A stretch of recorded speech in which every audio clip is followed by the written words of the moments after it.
Okay. We might make a start. I think it's pretty much dead on 10. Like I said, welcome everyone.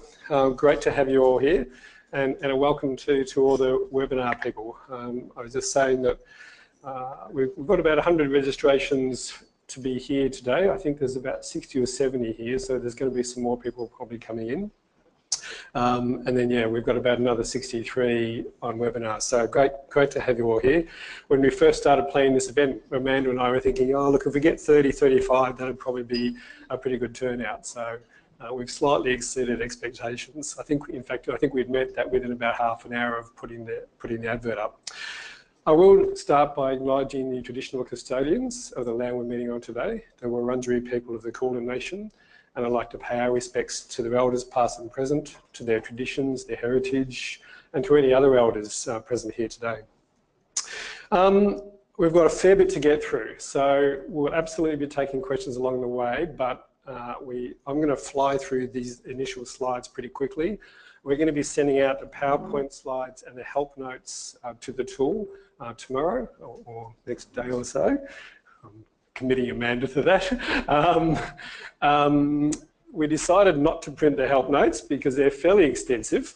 Those of you who are familiar with the tool will be aware of that. That's the help notes in the tool, and we thought we'd save a small forest and not print them out for all of you, but we will be showing you where you can access them in the tool a bit later on, and if you want to print them out, absolutely go for it, obviously. Just some quick intros. So I'm Anthony Colmas. I'm the Capacity Development Manager with the Office of the Disability Services Commissioner.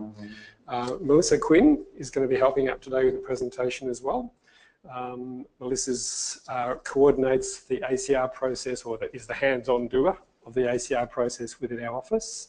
Amanda Chan also works with us. Amanda is our Senior Communications and Engagement Officer and pretty much pulled this entire event together. Max Saig. Max has just started with our office about 3 weeks ago. 4 weeks ago, there you go. We've got a whole bunch of new staff coming in at the moment. So Max has joined us as a senior data analyst with our office, which is the first time we've had that, which we are all really excited because none of us are particularly good at number crunching. So we're really excited that Max gets excited about that.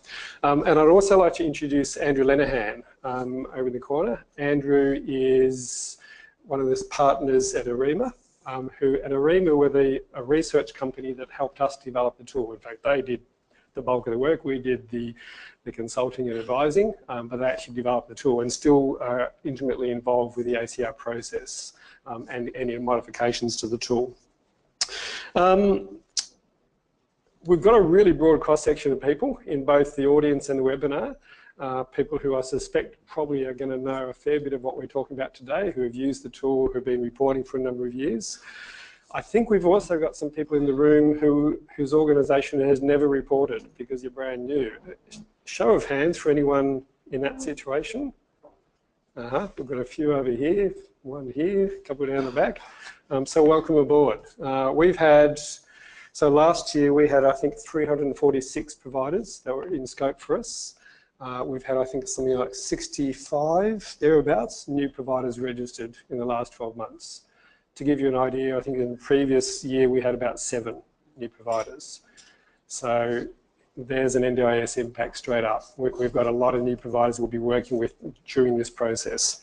So to skip through,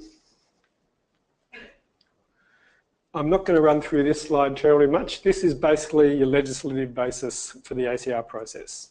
As I said, we'll be sending this out. For those of you who are not familiar with the Act, they're the main sections that relate to the annual complaints reporting process. So if you want to familiarise yourself with those sections, they cover the key bits.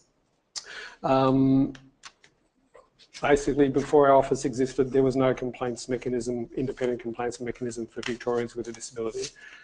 So this has been a really big part of changing that. I guess we see our role and we see a lot of the work we've been doing with the sector, not just about resolving complaints, but actually about changing the attitude to complaints and actually about changing the culture that exists within services. Certainly when I first started with the office, I think there was a lot of people a lot of services who kind of thought as complaints as something to the side of their business that they had to deal with, that took up time and energy. I think more and more businesses are realising, actually, you know what, it's front and centre.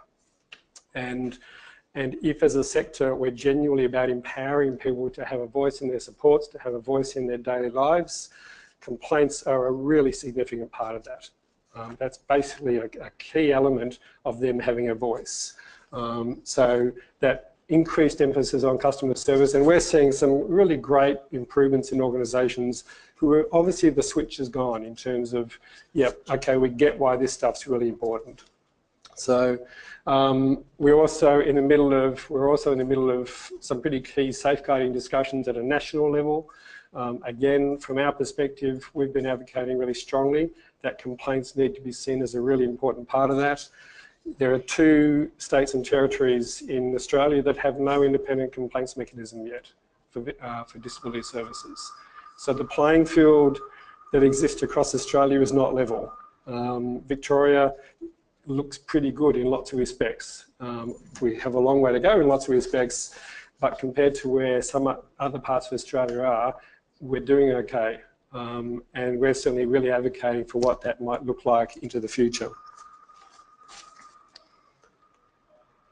So I guess rather than you guys seeing this purely as a compliance issue, something you have to do for the Act, we're trying to work with the sector to see this as an opportunity for you and a contribution that you can make not only to your own services but to the sector more broadly. This is absolutely, we've learnt lots about the sector and about what the hot issues are in the sector, who's making complaints, who's not making complaints, what the patterns are in complaints.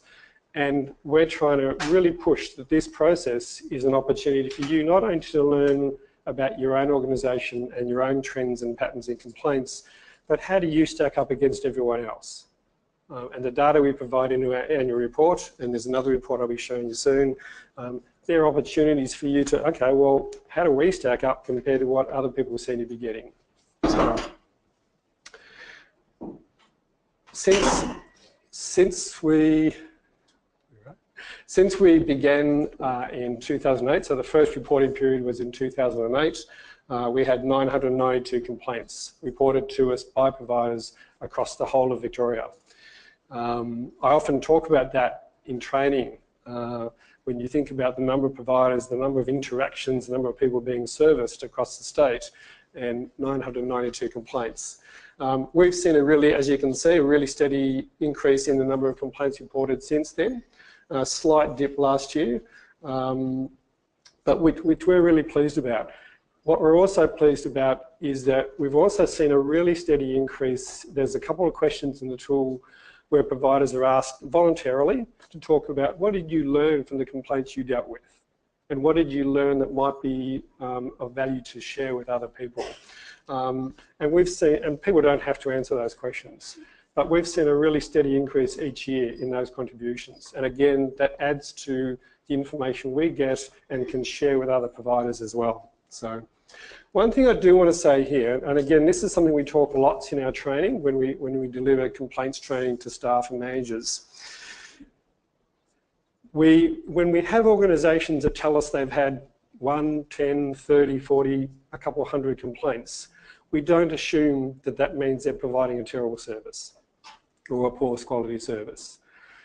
That can be a sign of a whole bunch of things, and one of those things can be that people actually feel empowered to speak up.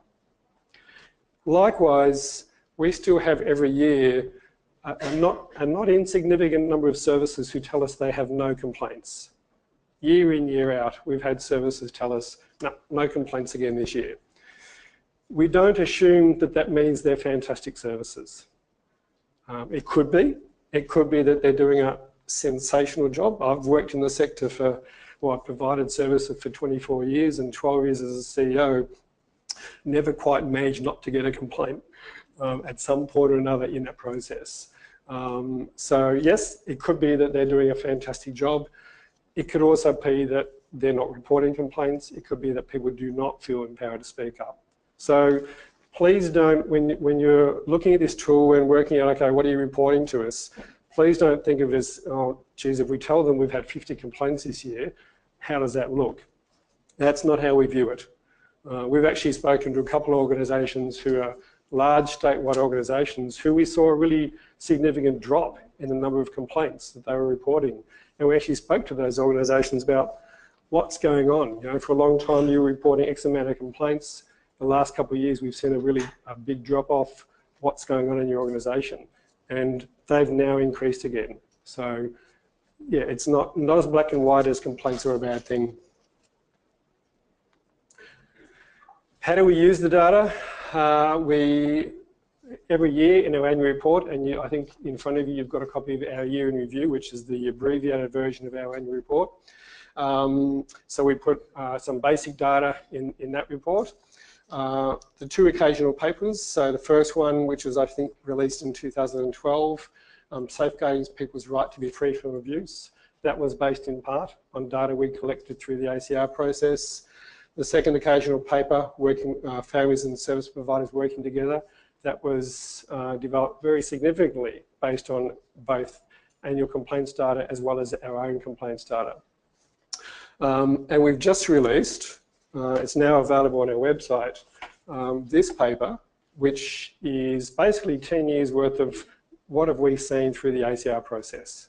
So what are some of the key themes that have come out of the ACR process over the last 10 years? We're going to be using that in our discussions with the Department of Social Services at a Commonwealth level as part of that negotiation around what does the quality framework look like and what's the value of an annual complaints reporting process.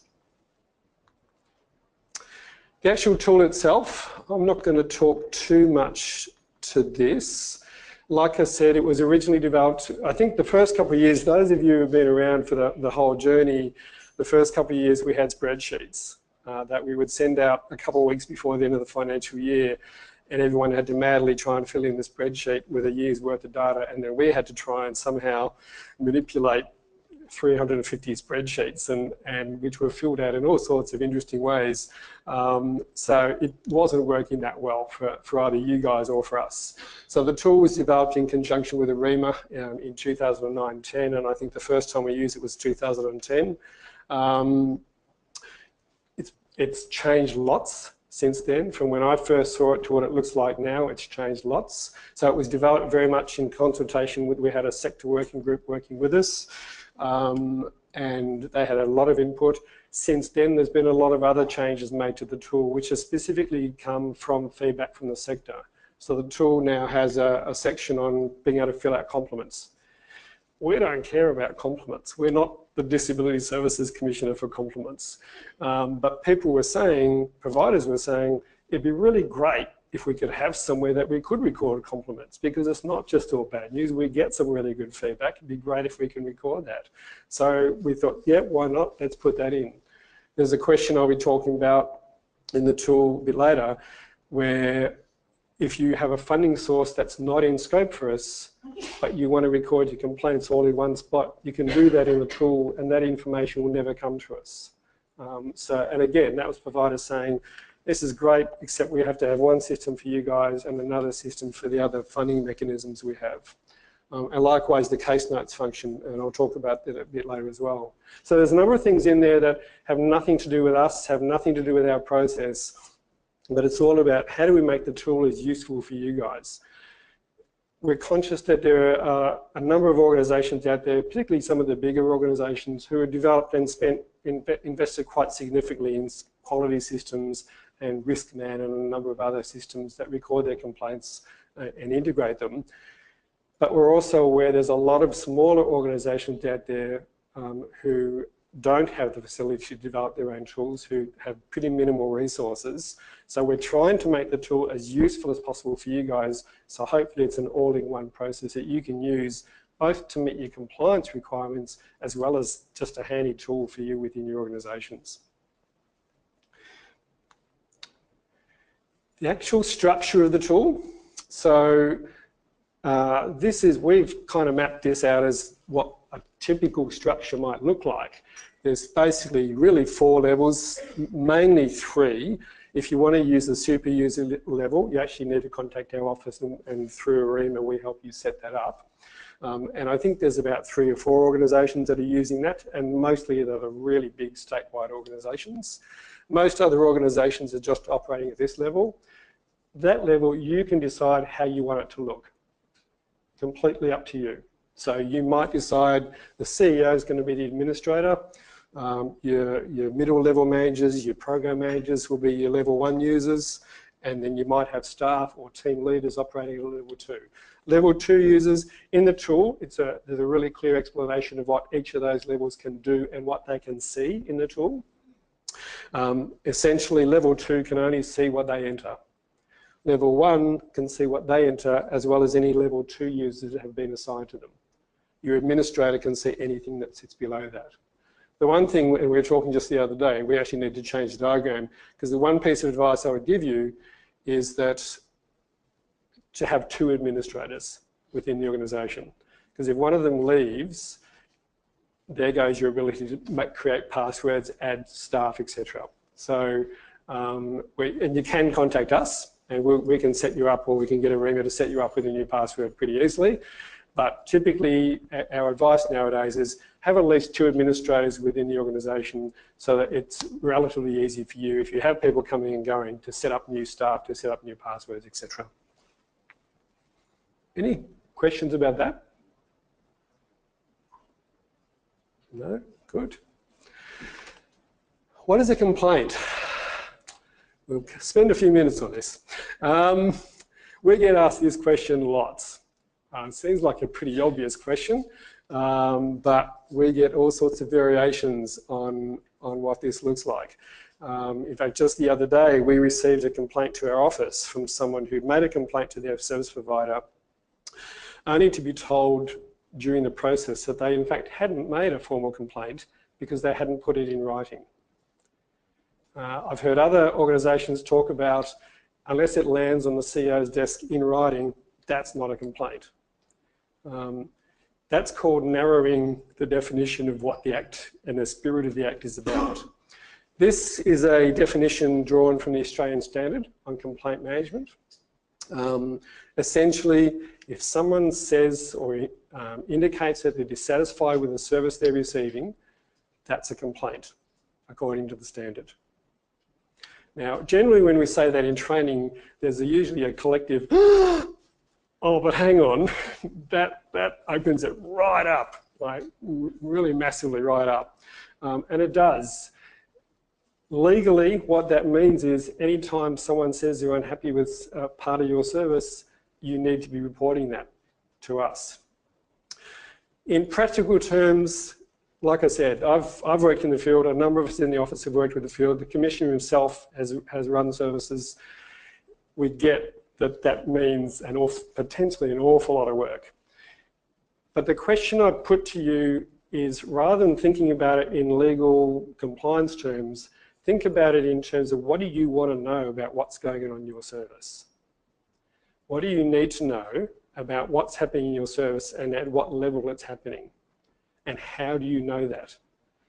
Again, we've had examples of services who've told us no complaints go to management.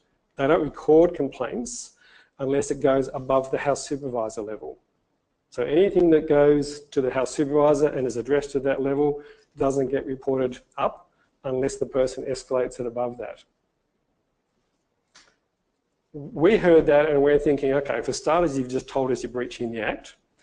Secondly, you're missing out on a whole bunch of information about what's actually happening in your organisation.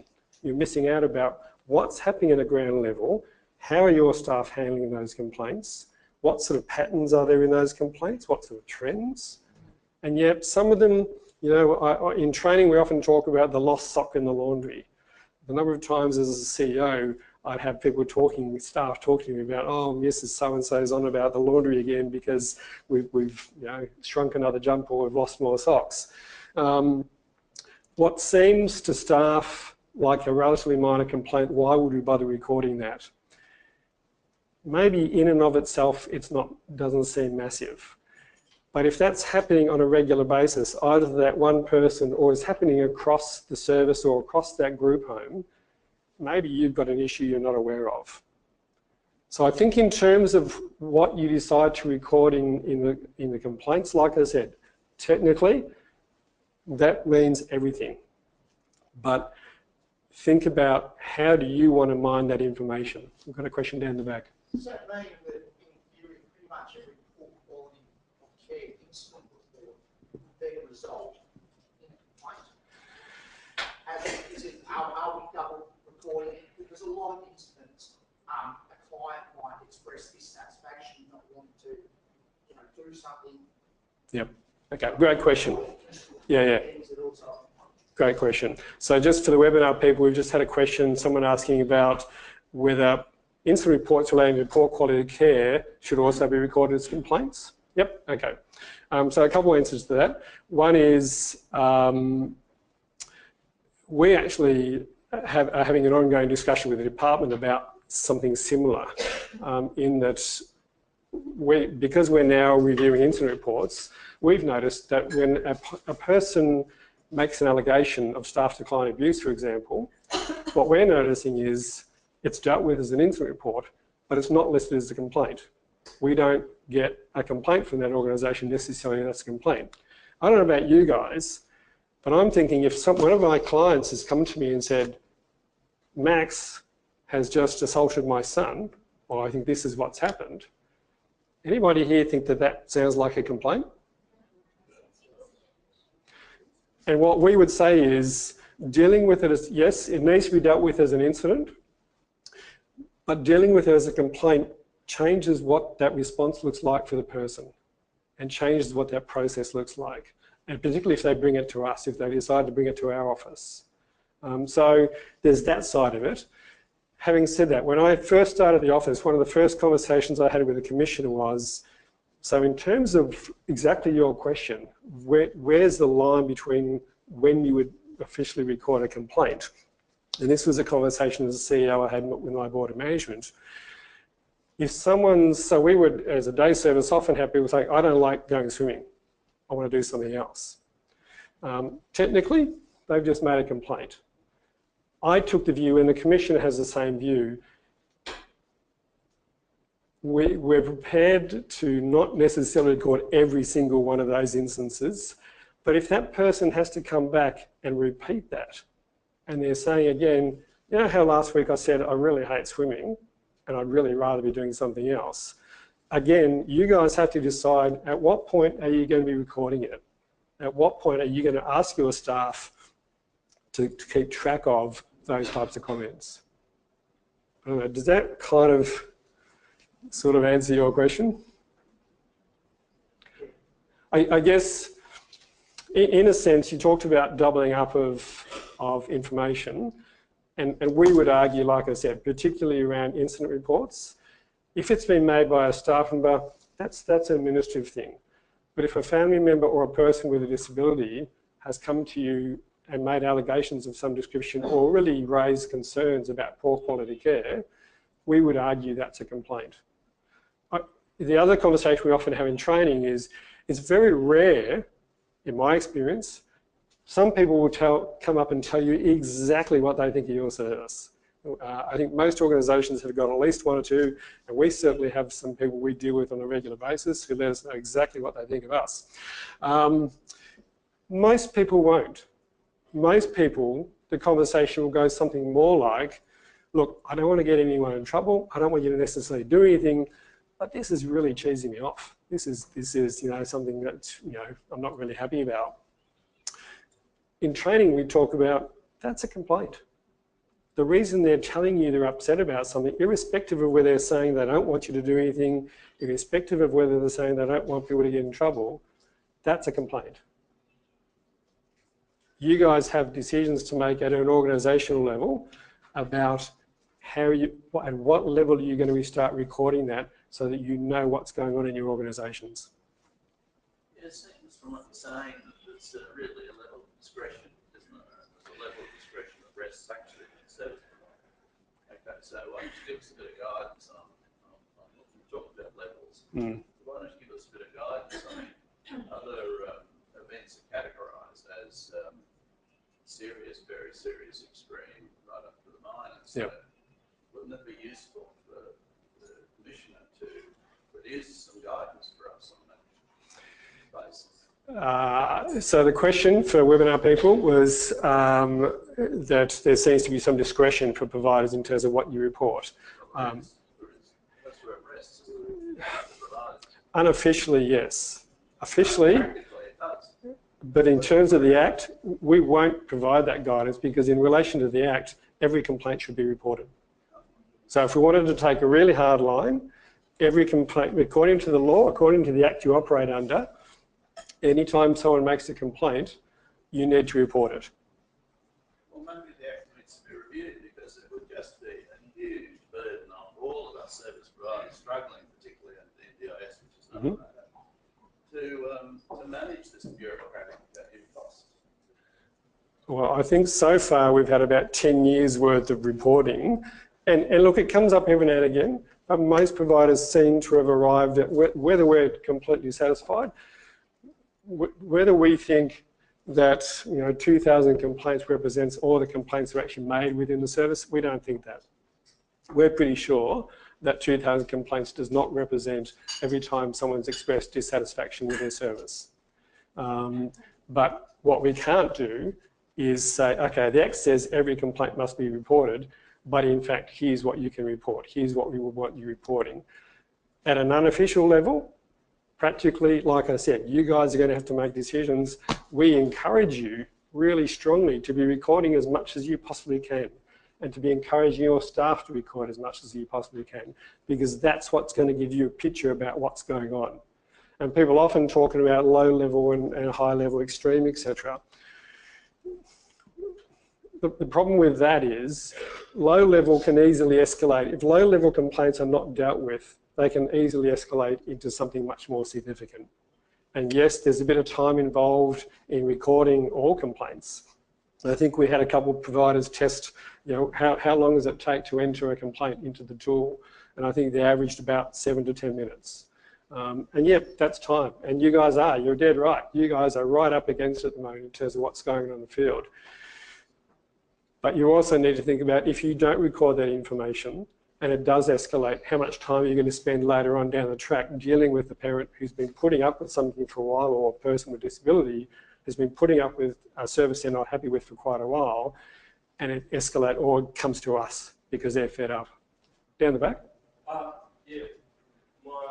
We had a service and we received the same invoice 3 times. And I said to my wife, ring the general manager. She rang the account, they profusely apologised. I said, they just will keep sending this out. And I said, have you sent it to the general manager? Send it to the top and then it'll stop. And got a lot of she hasn't, she just kept ringing them. The accounts and they keep going, oh, I'm terribly sorry. And it goes to her, she signs it, and then it goes off and then it gets paid. But we know it's already paid and they just keep generating this bill. And at 3 times and hoping that they'll get paid again and again. And so it's your sense, so the comment was that someone in the audience here has had the experience of being sent an invoice 3 times, the same invoice 3 times by the service provider, knowing that you would have paid it.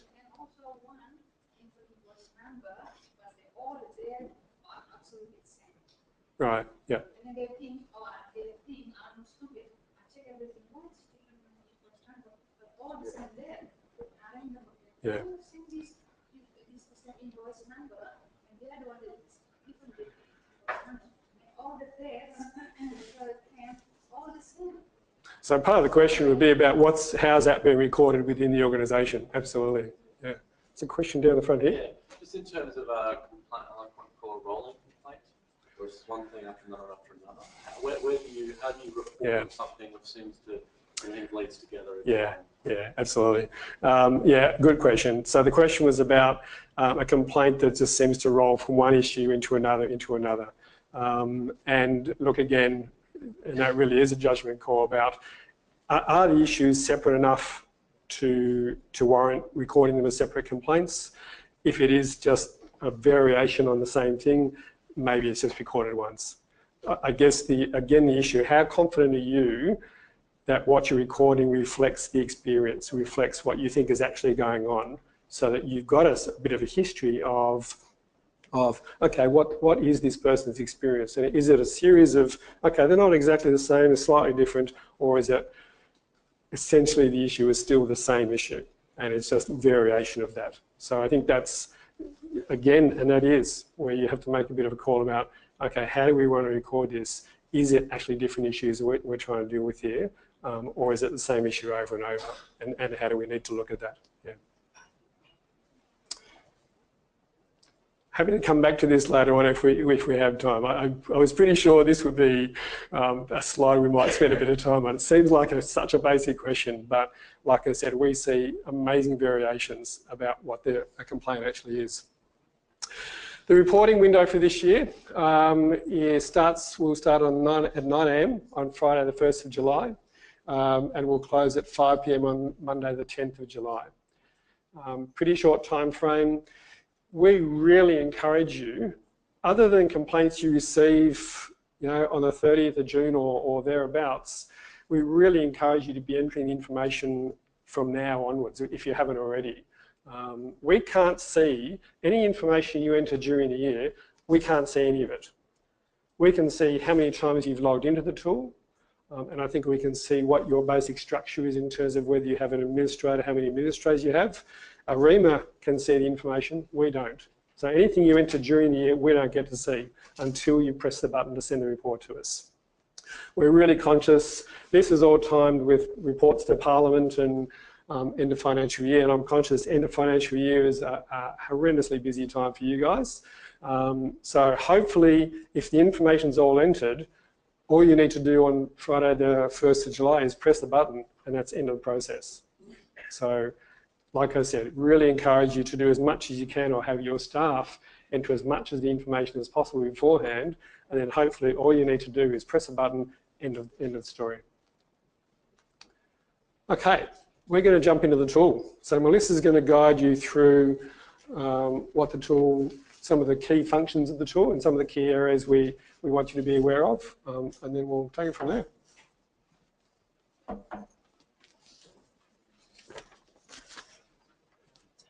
So there's Alt-Tab. Hi everyone, my name is Melissa Quinn. I'm the Administration Support Officer at the Disability Services Commissioner. So I look after onboarding all the new providers. So you would have, some of you new providers would have gotten an email from me introducing you to our office and what your responsibilities are under the Act. So has any of the new providers actually logged on and had a look at the tool yet? No? Okay, so taking you right to the start on how to log on to the tool, it's available, it's a web-based tool and it's available on our website, and this is the home page, and if we just scroll down there's a button here, ACR tool. So that's how you log on to the tool. So it's just email, which is your username and password.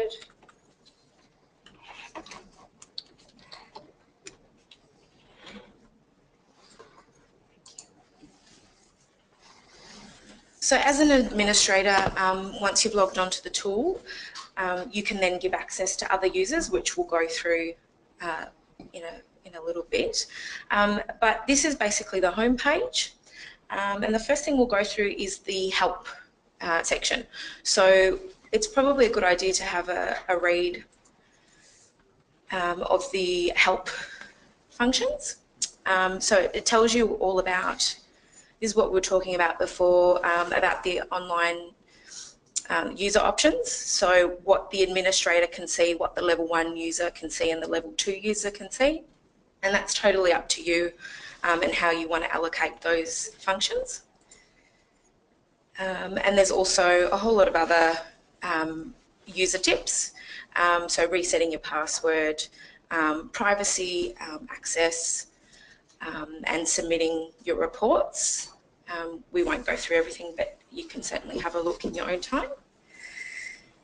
The next thing we'll go through is My Details. So this function here allows you to update your email address and your details. You can also change your password. So once you get given a password, this is where you come to change your password if you need it reset. Any questions? Yeah, the password you generally set when you first get into the tool is just absolute gobbledygook.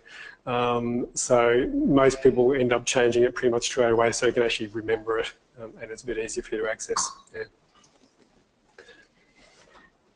The next page is really, really important, especially for us to get information from you about updates about your organisation. So it's the service details page. It's really important that you update this page regularly because we get live updates, and that's how I know you've either changed address or you've got a new CEO or you've got a new primary ACR contact person. And these are the people that we'll be contacting through annual complaints reporting time. So once you update this page and confirm your details, I will then get an email saying that your organisation has updated the details, and I can then update our case management system, which gives us up-to-date information for your organisation. So this one, if you haven't done already, staff details is really good to update on a regular basis. And we'll use that information for all of our communication channels with you about ACR. So when we're sending you any information at all about the ACR process, that's what we're relying on to do that.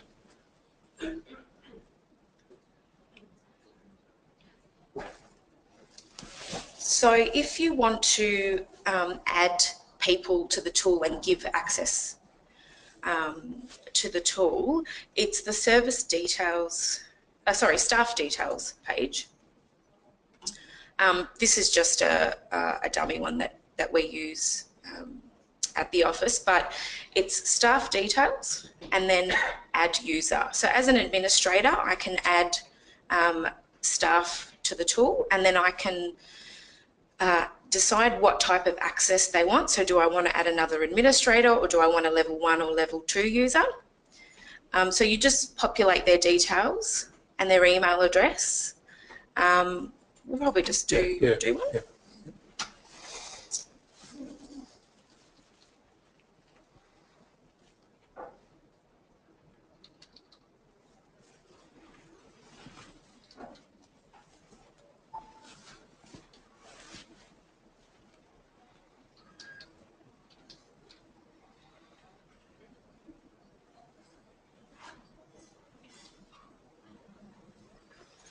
So we'll make John a level 1 user, and then we save. And what happens here is that it provides me with John's login details. So we've just popped, for the webinar people, we've just populated a name and email address. You need to take note of this password. So you could either, I guess, screenshot this and email it to John, or you could copy and paste all the information and email it to John. So he'll need that as his password, and as Anthony mentioned before, it's quite a complex password, so it'd be recommended to change that. So John would then log on with his email address and that password, and then, as I said, he could go back to my details and change his password to whatever he'd like to choose for that. Are there any questions about that?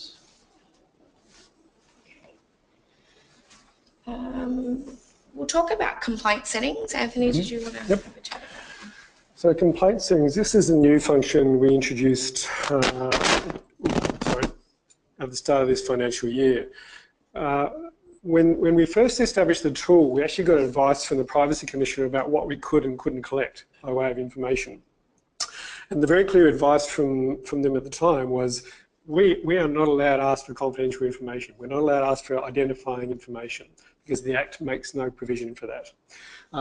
So originally we had some workarounds. Arima helped us with some workarounds where you could download information from the tool into spreadsheets, and then there were columns within those spreadsheets where you could enter information. Kind of worked not many people used it. It was a bit clunky, didn't really work that well. We've had a look at some other things. In the end, what we did last year, and the tool actually, I meant to say at the start, as a result of our use of the tool, New South Wales is now also using this same tool, and so is WA. And I think the Northern Territory are looking at it at the moment, which is really good in terms of some consistency across Australia. One of the things, I became responsible for this process in the middle of last year, and one of the things we talked about is for providers, you were still having to effectively have two systems in place. You would have to have this tool in terms of reporting to us, but you also needed somewhere to record that personal information about the actual complainant and the details of the complaint that wouldn't necessarily go in the tool. So what we introduced was this complaint setting. So ARIMA were great. It was something that WA had also developed. So if you click on that, you get an explanation of what this section of the tool is about. And there's actually sort of a side to the tool. And this explains what the information that you can enter in, and importantly, that none of it will ever come to us. So this, by clicking I agree down here, it brings this functionality into play for you. So you actually have to manually, yes, we want to engage this part of the tool. We didn't make it automatic.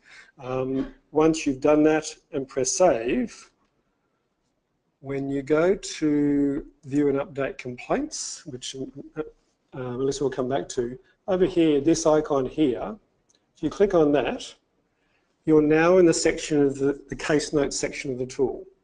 So this enables you to enter the information, address, details, all the rest of it, of the actual person who made the complaint. Is it about an individual? Is it about a group of people? Is it a more general sort of matter? You can also enter information about the service user. Who's the person that the complaint was made on behalf of, if it wasn't them making a complaint? You can then also enter any comments about the person, as well as completely however many notes you want to enter about the complaint process, what's been unfolding, steps that you've been following in that process. We will never see any of that. You can go to town, you can put whatever you like in there that helps you keep a bit of a history of the complaint. And we've got one organisation, St John of God, who, with the introduction of this, they ditched their other complaints records completely, and they're just now using the tool completely. So they've finally streamlined it all down to this tool. They're using this to record all the confidential information relating to the complaint, and they're using the rest of the tool to meet their compliance requirements to us. Within your organisation, who can see in terms of the... No one. No one. No, within our organisation. Oh, within your organisation? That goes back to that administrator level. So it depends on who the administrator, who's in that line of complaints. So the person, a level 2 user, so if I'm a team leader or a staff member, some organisations have assigned staff as level 2 users. So if it's their complaint, they can see that information and the people above them in the line, but another level 2 user can't see the complaint. Or even another level 1 user who's not in that line can't see that information. So the only people who can see it are the person who's entered it and anyone directly up that line. So your administrator could probably see all of it, unless you've set up that you might have an administrator for one service, an administrator for different. So they would only see what's within their gambit, basically. Yeah. Okay. Yep. Actually, I'll hand back to you. So Melissa will show you where that was. Yeah.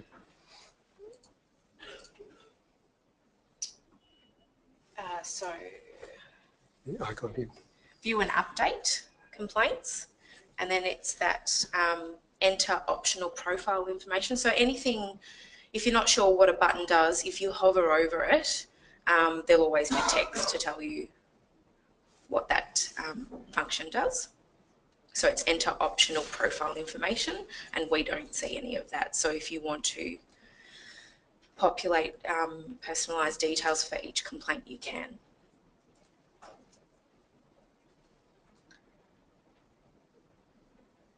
So if we go to adding a new complaint, if you've got your own internal complaint ID process or system, you can populate your own reference number there.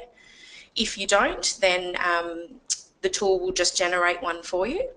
So if you just click save, it'll open a new one for you. So that's that one there that's just been opened, and it's given us an internal ID number. So we won't go through every question, but we'll make note of some that are important to probably have a chat about. We're actually doing okay time-wise. Yeah. Just to let you know, one of the most common calls I get at reporting time is I'm submitting the complaint, you know, I'm saving it and I've gotten to the end and it just won't let me go any further. That's because you've missed a question. And all you need to do is look for the red line. So the red line means that that question hasn't been answered. So can appreciate if you're looking at lots of questions, it might get confusing, but anything that's got a red line needs to be answered. So postcode of the service, the date the complaint was received. This talks about funding.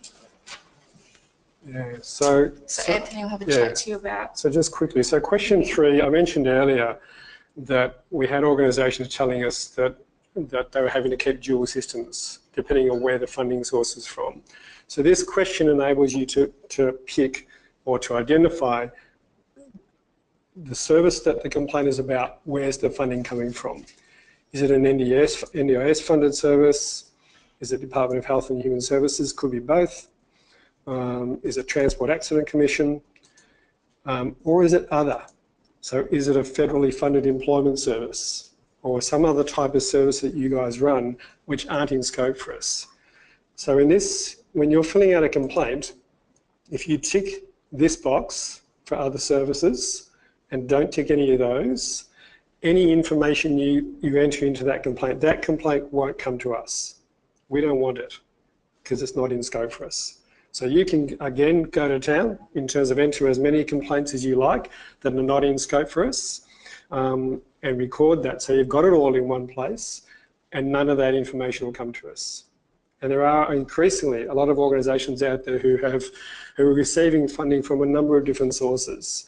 And it just seemed to us logical to provide you with an option of, okay, you can still use the tool to record information without having to worry about whether, but what if that goes to DSC?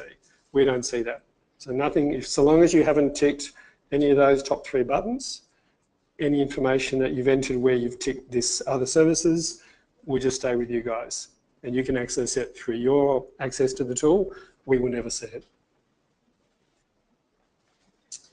So if it's other, it'll obviously skip question 4, but let's just say... So you might want to untick that. Untick, yeah, and click one of the other ones. Yeah.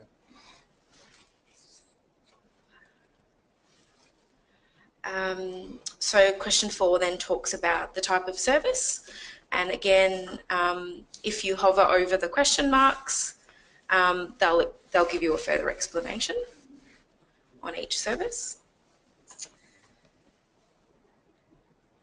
So question 5 is reason for the complaint. So there's a whole lot of options here. What was the main outcome?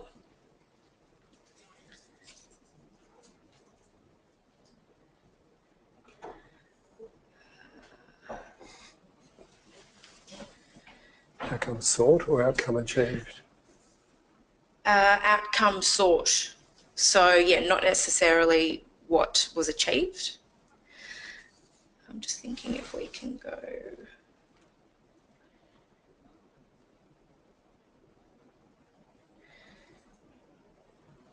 If we can go next without actually populating. Without saving?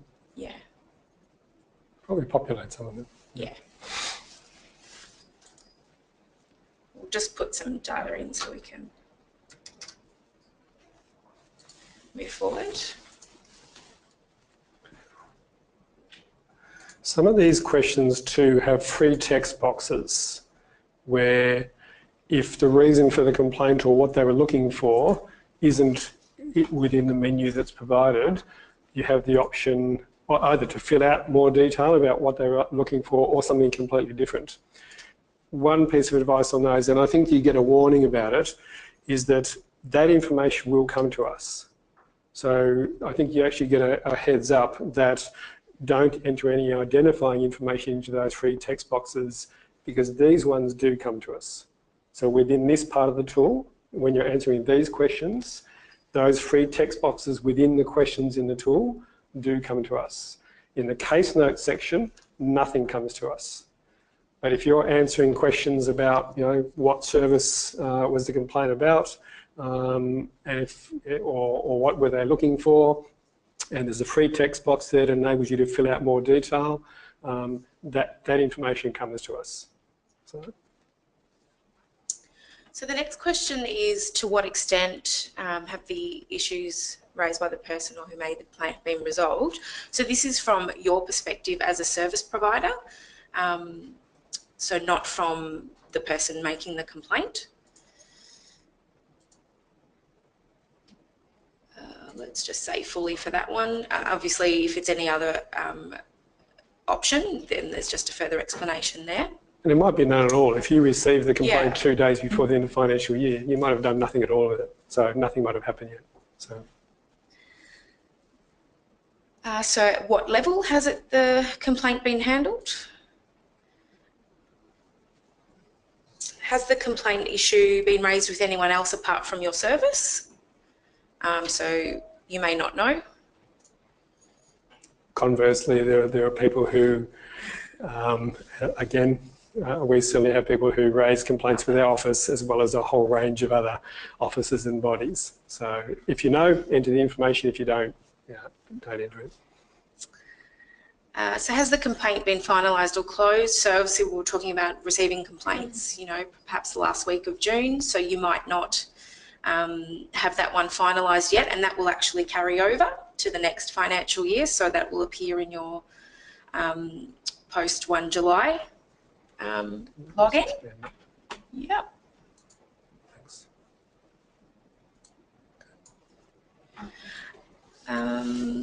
Let's just say that one, or maybe we'll say no.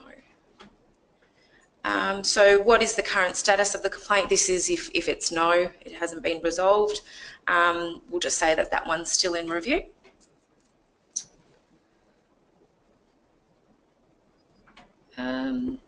So what was the outcome?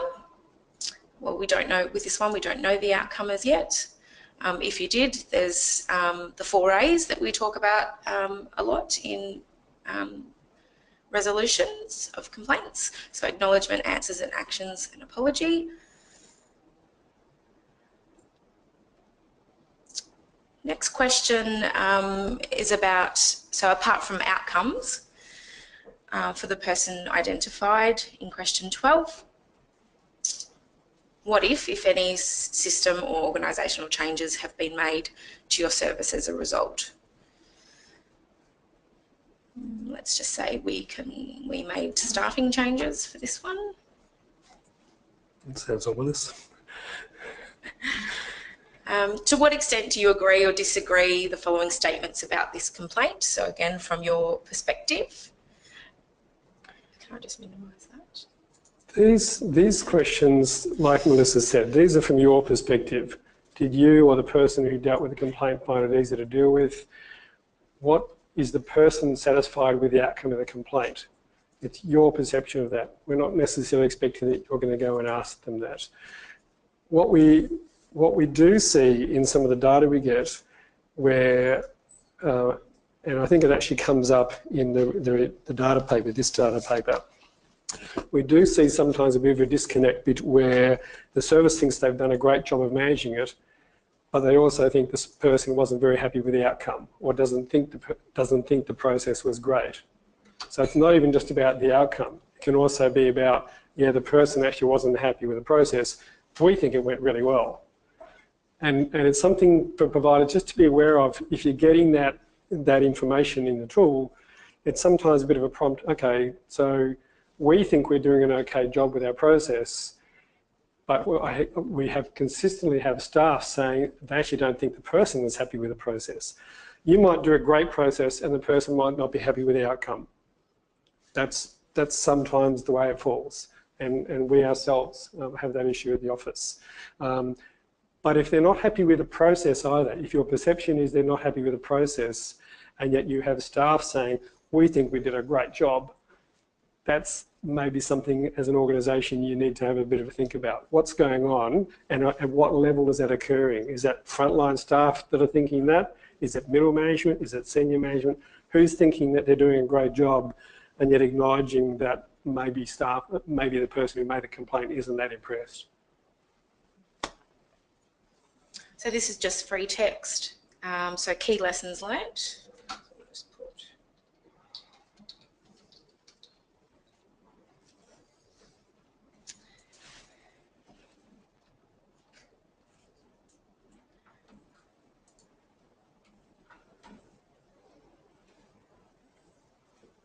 So then this just talks about who made the complaint.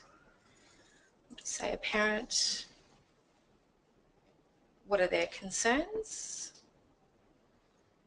Sorry, what are the indicate this complaint concerns? So we'll say it's about an individual receiving a service.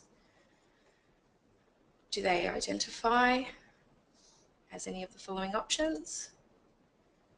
The age of the person, the gender. Sorry. Yeah, sure. Yeah. No. Just go back to the options. First of all, Aboriginal and Torres Strait Islander. Yep. What were the options for identification? Sorry, what was that? There we go. I just want to be able to see it. Yep. So So it does cultural. diverse. Yep. So just for webinar people, we just had a question about identification for Aboriginal and Torres Strait Islanders and people from a core background.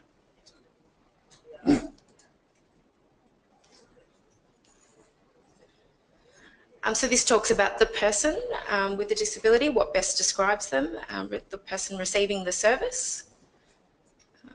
So we'll say autism.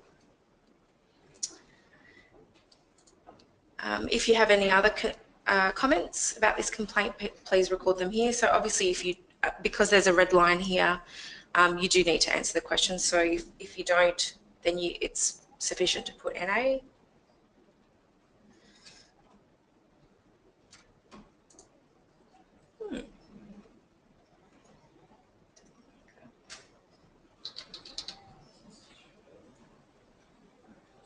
Doesn't like it. Just save.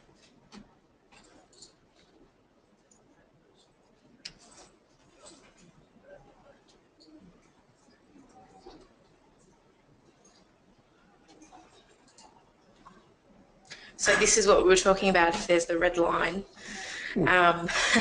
doesn't allow you to submit or save and go to the next page. So there's no next page Yeah, I'd say there's no next page. So That's right. Yeah. Yep. So if we just save and close. Yeah. So if we, yeah. Yep. Hi, just on the previous page, the one about gender identity. Yep. This is something that's come up when we've been working with the tool in the past. The options are currently male, female, transgender, or don't know. Mm-hmm. This one here, yeah. Yeah, which, as far as I'm aware, doesn't match up with the way that people functionally identify Okay. as gender identity. Like, if someone is a trans woman or a trans man, they'll identify as a woman or a man, not as the third option there, transgender. Correct. Okay. Okay. And also, there's no option there for someone who identifies as non-binary or agender or some other gender you would identify with as they rather than him or her. Yep. So it doesn't really cover off the options. Yep. No. Good point. Yeah, we can look at revising those options, but if you wanted to repeat. So I'll just write that down. Yeah. So we just had a question for webinar people saying that the options for identifying gender aren't as extensive as they need to be in terms of the various options that people are identifying by nowadays. So, yep, cool, okay. Whether we can get that into the tool for next year, we'll have a look as to whether that's possible. But certainly, great feedback. Yeah, thanks.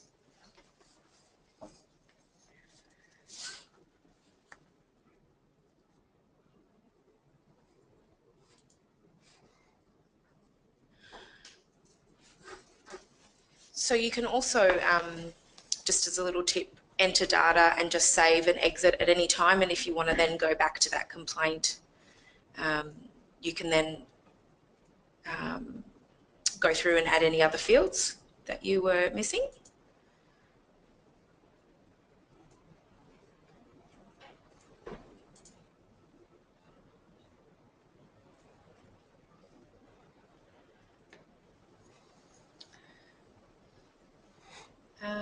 So that's the end of the actual entering complaints.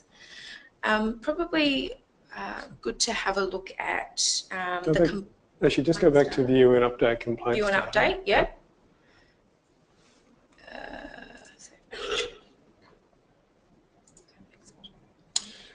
The cross here, if you want to delete a complaint.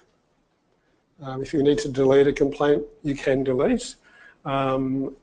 Why would you want to delete a complaint? Why would we allow you to delete a complaint?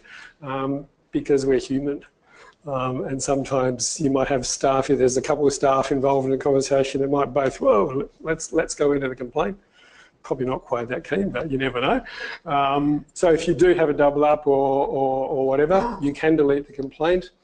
Equally, what does happen, and correct me if I'm wrong, if someone does delete a complaint, whoever's in the line management for that person within the tool gets a notification a complaint has been deleted. Just so manager gets a head up, someone's deleted a complaint, you might want to have a look. And you can actually see the complaints that have been deleted. And if you want to retrieve them, you can. And I'm just trying to squeeze if they're the deleted ones. Oh, view deleted complaints. A complaint. Click on view deleted complaints. Here? Yep. Oh, okay. Should we delete one? Yeah, because you can retrieve, I think once there's one in there, you can actually retrieve it. So if you delete one, yep.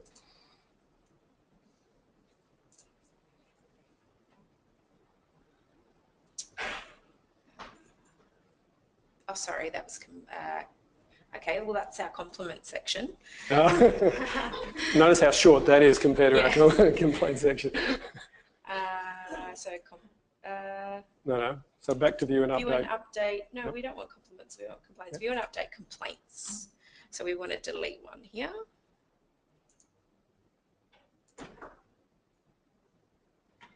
View deleted complaints. So that's the one we just deleted. And we want to restore it. So then it goes back. Cool, thanks. So complaint data. So this gives you a snapshot of all your complaints in a spreadsheet format that you can have a look at question by question. So I literally list every single answer, every option for every answer. As spreadsheets go, probably not the most streamlined spreadsheet in the history of the universe, but does give you a really broad picture of exactly what information is in the tool. If you go back to the main menu and click on the dashboard, no, further down, yep. So the dashboard is a different snapshot. So this is also a snapshot of all the information that's been entered into your tool and gives you a much easier snapshot than the spreadsheet probably of what are staff entered, what are the complaints, what are some of the patterns of questions, what are the percentages of what people are seeking, what are they complaining about. Gives you all of that at a bit of a glance, basically. So as a manager or CEO, whoever, you can have a look at that for your organisation and get a pretty quick picture of what's actually going on in the complaint space within the organisation. There's lots of data that is included in that. Cool.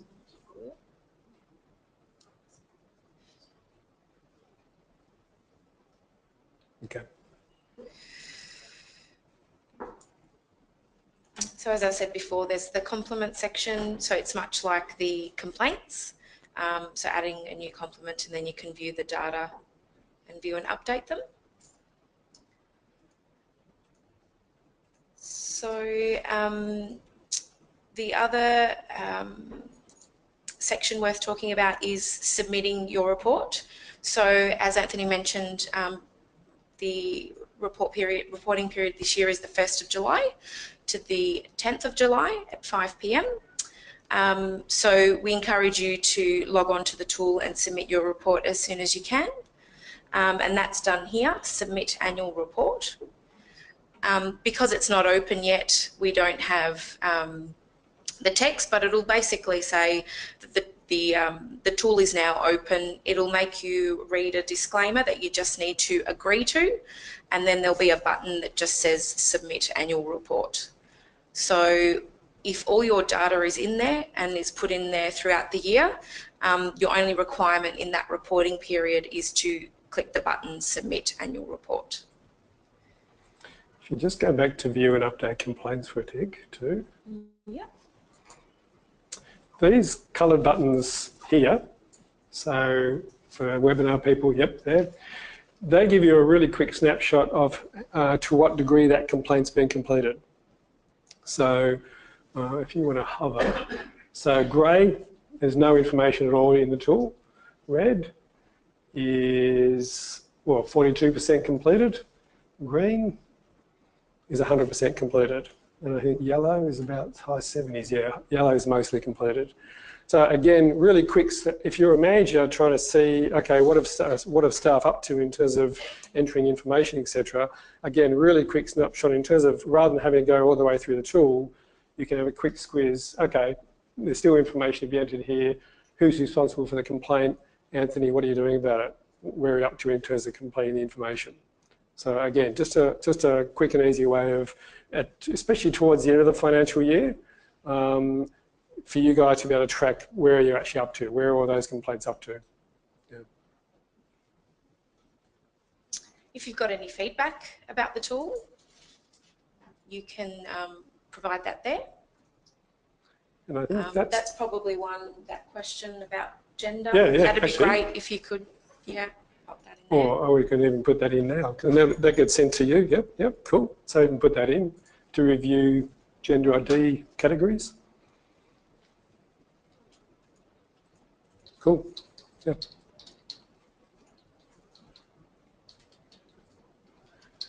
So that gets sent to both AREM and to us, I think, as well, does it? Yeah. So that's the one live part of the tool that's just been sent to Melissa, to Andrew, and I. So we've now got a reminder back at the office of, oh, okay, how do we get our heads around that one? So yeah, cool, good. Questions? Yep. A couple. The case notes, great idea. And can we go back over the previous years and add our case notes back into the previous years? Put it all back in one spot. Functionality hasn't been done, but we could potentially look at that. So not at the moment, but we're happy to look at that. So that's more feedback. Certainly archive records, you can see previous archived complaints. Again, you can't alter those, but you can certainly see them. Exactly, yeah. If I was just going to say, and if the case notes relate to a case that's still open, so closed. Okay, so we need to look at that. Yeah, cool. Yeah, cool. Have a look at that for sure. Yep. And the printing of reports, I haven't printed a report recently, but it used to be pretty ordinary the way those spreadsheets are printed. Still is, I think. The dashboard structure, doing reports for boards and investigations and what have you, it's good to be able to not play around and have to. Yeah, and you're right. They're pretty clunky. I don't know, how does a dashboard print? Look, it prints out all right. But, if the unit record data can be exported to an Excel spreadsheet, and tidied up there. But you're right. Yeah, it is a bit of mucking around. No, it is. Counterintuitive. Yeah. No. And just bearing with me, the third one. Now I don't know whether this was me or what it was, but last year, submitted early on in the window. Yep. And I reckon I got a confirmation, something or other, email or whatever, or something came on the screen and said I'd submitted.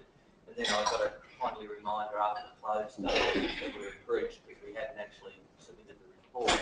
So there's obviously some sort of little glitch there. Now I redid it and I couldn't recreate the glitch. Okay, no, yeah, after the close. Just a test run through to make sure. Yeah. Because I had something on the screen that convinced me I'd sent it I'd sent it. Just for the webinar people, yeah, we've it was a, you're right, it was a glitch. So we've just had a question about someone that submitted the report and then got a friendly reminder saying that it hadn't been submitted. We did have, you're right, we did have a few providers that did submit the report, but then for some reason a notification was generated saying that you need to submit. So there was a small number, but that did happen last year. But it wasn't no, you no, that no, hadn't it wasn't you. the That was the report. glitch at our end. Yeah. And yeah, sorry, just here. Yep. Oh yeah, this seems to be a pretty good way of managing C2B, like consumer to business type complaints. But what about B2B? So you've got a service provider who's got an issue with another provider, say they services operate. Yep. So, and that's probably not all that common. You've got a service provider who's got substantive support. Management of a client might be able to make a complaint because of their ID. Sure. So, does this tool has to manage that as well?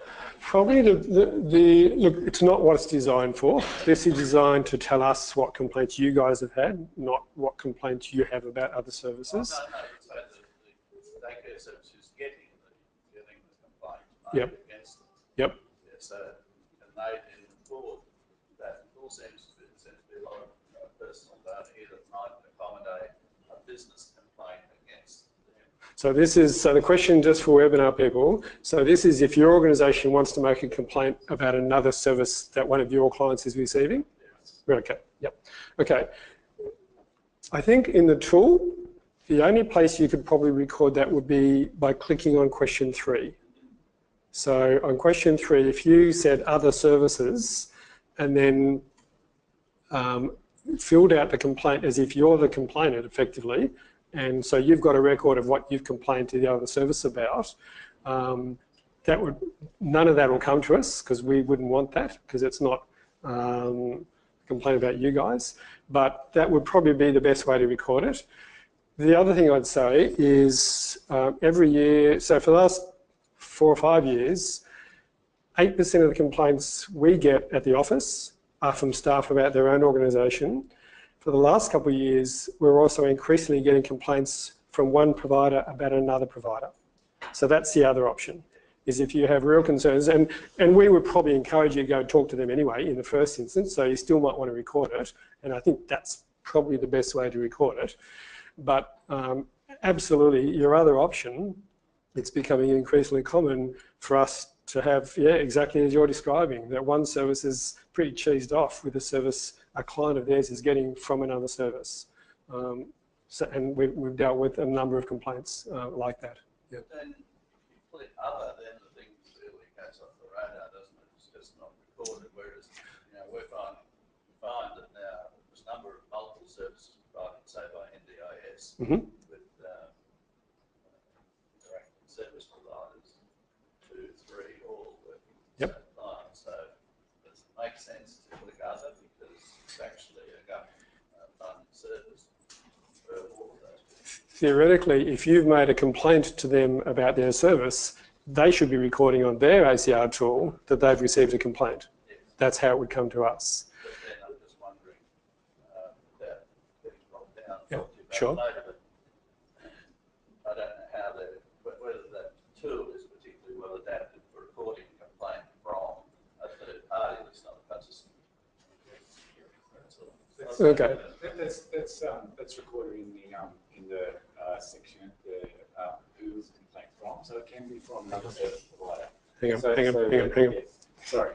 We'll just get a microphone for Andrew for the webinar people who is from Arima. No. In that case, it would be if it was related to a person receiving services.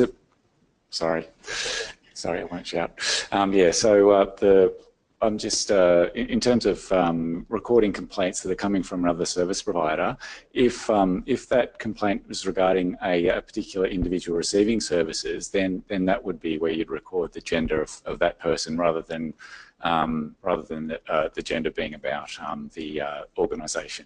So yeah, so basically in the demographic profile section, the third section of the ACR tool, you just record that the complaint was from another service provider or from staff within your service, and then the actual questions then are adapted to reflect that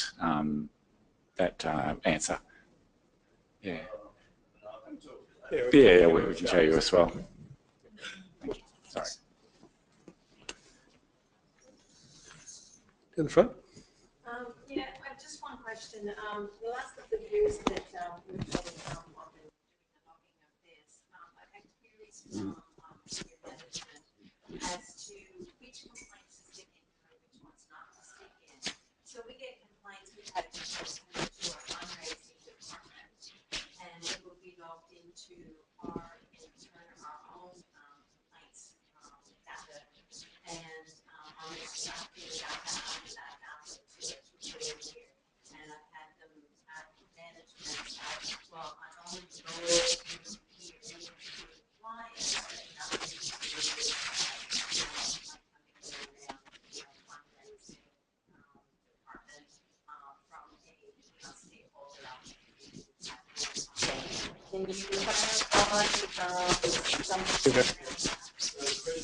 you Tool. So, for example, if your organisation received a complaint about a fundraising activity or something like that, would that be recorded in this tool? Short answer would be no. The tool relates to, and the Act relates to, complaints arising from the provision of a disability service. Fundraising is obviously associated with the whole organisation, but it's not doesn't directly relate to the actual provision, unless somehow that particular complaint does. But typically, off the top of my head, I would be thinking that typically a complaint relating to fundraising is not related directly to the actual provision of a disability service. So we wouldn't want it recorded in the information that's sent to us. So you could still enter it under question 3 other if you want to, but we wouldn't want it entered as a complaint that comes to us. And that's what we've done. Right, okay, yep. Yep. Our organisation uses RiskMan for Okay. recording of complaints and feedback. Yep. Is there a simple way to provide that information to your organisation? There is. So if you go to upload complaints data. So, and Andrew, you're probably better. Can we have a mic that works for him? Yeah, thank you. So we've got a few organisations that use RiskMan or other systems, and Andrew explained how that process works. Great. Yep. So the system's been set up to receive data that's formatted in a spreadsheet format, and it can be uploaded into the system. So as long as the data that's in the spreadsheet includes all the answers to the various questions, you can, I guess, browse and identify the file, and then click the upload data function.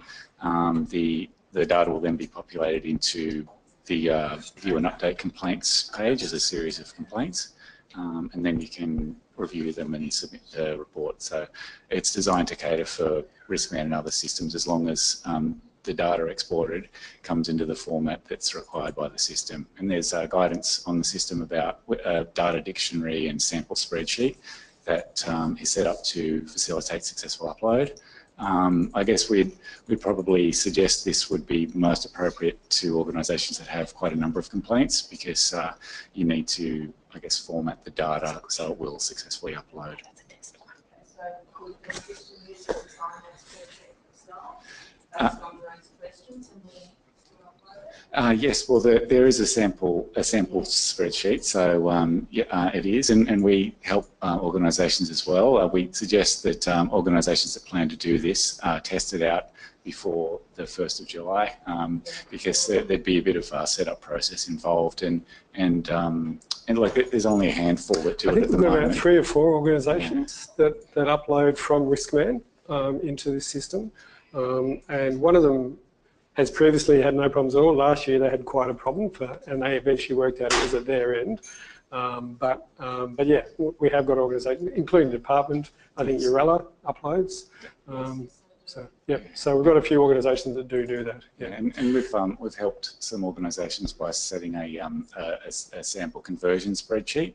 So basically, where they've exported data from their system, we've helped them by setting up a spreadsheet that converts that into a format that we'll upload. If that's something you'd like help with, yeah. And just on that, one of the things we try to bear in mind when we change the tool, a couple of things. So we have, like I said, changed quite a few elements of the tool along the journey. One thing is trying not to change it so much that it makes comparisons year to year difficult. So that's something we're always conscious of. But we're also conscious of the organisations that are uploading from another system, that every time we change the tool, you guys need to change your back of house system. So we try to be really conscious. Like at the moment, there's a couple of tweaks we'd really like to make, but we're weighing up at the moment, are they valuable enough to warrant the change? So yeah. Yep. With that function upload complaint data in that menu option there, I don't know mine, is it opt-in? I've only got actually complaint data, not upload. That's right. The upload function needs to be enabled, but we can switch it on for providers that would like it. Yeah. So if people want to email you, sorry. Yeah, certainly. If you'd like to, I guess put send us an email. There's a support@arema.com email address. If you'd like to send that to us, then we'd be happy to activate that function for you. Just a quick shout out to the webinar people. I don't think we've had any questions yet from there, but if anyone does have any questions, give us a yell. So. Any other questions? Slightly off topic, but future, what does the future hold for this? So, as I mentioned, National Quality and Safeguarding Framework currently being finalised. Our office is working on the basis that we continue to exist, we continue to have exactly the same jurisdiction we currently do through until July 2019. Beyond July 2019, we're more or less working on the basis that we will cease to exist. That's yet to be 100% confirmed, but that's what we're working on the basis of. And will be replaced by a National Complaints Commissioner, which is outlined in the Safeguarding Framework. At the moment, the National Safeguarding Framework requires that providers will record complaints and provide them to the Commissioner on request. At the moment, there's no automatic, there will be an annual complaints reporting process. Fair to say we have fairly strong views about that and the value we think this process has actually added to the sector. And we've, as part of that process, we actually had some really great support from a number of providers who equally thought, you know what, our organisation is much better for having been through this process and doing this process year in, year out, and really focusing their attention on their complaints and customer service, etc. So that's a bit of an ongoing discussion. Right now, as it stands, we're not clear as to what that will look like post-July 2019. But certainly up until then, this process will continue to be in place and we will continue to have exactly the same jurisdiction we currently do, including over NDIS funded supports and, importantly, the LACs. So the local area coordination doing planning, etc. We have jurisdiction over those organisations as well. So just by the by. Anthony, we've had a question from a webinar person, from Julie Fleming. Can we get collated data from these functions? I think Julie might be talking about maybe the reports that can perhaps... The reports and the dashboard? Yeah. Julie, I think if you're talking specifically about your organisation, probably the dashboard and the spreadsheets. So show her complaint data. This spreadsheet should gives you all of the information from all parts of the tool. The dashboard is, and there's your past years. The dashboard is probably a cleaner, like in terms of collation, a quick snapshot summary of what that data is. If you're talking about data for the sector, in terms of all the information collected, probably our annual report. That's probably the best place to look for that data. There's always a section in the report on what are we seeing in annual complaints reporting, and also that new paper, the new data paper. That's just now on our website under the occasional papers and reports tab. That also summarises collated data for the Victorian sector for the last 10 years. So, great, thanks Julie. We're going to finish, pretty much dead on time, in fact. Any final questions, burning questions that you're desperate to know? I think there's tea and coffee still outside for those of you who don't have to absolutely rush on. And morning tea. Thanks very much for coming. We're going to start sending out reminders and bits and pieces to you guys in the coming weeks. And absolutely, if you're not sure about anything, give us a bell. More than happy to answer questions. No question is too silly. And like I said, probably from our perspective as well as from yours in terms of making sure you get the information from us you need, one of the first things I'd ask you to do when you go back to your organisation is just make sure your service details page is absolutely up to date. It's the cause of a fair degree of angst for us each year because those pages are often pretty out of date. So thanks everyone for coming. Thanks everyone in the webinar for staying tuned, and we'll talk some more. Thanks a lot.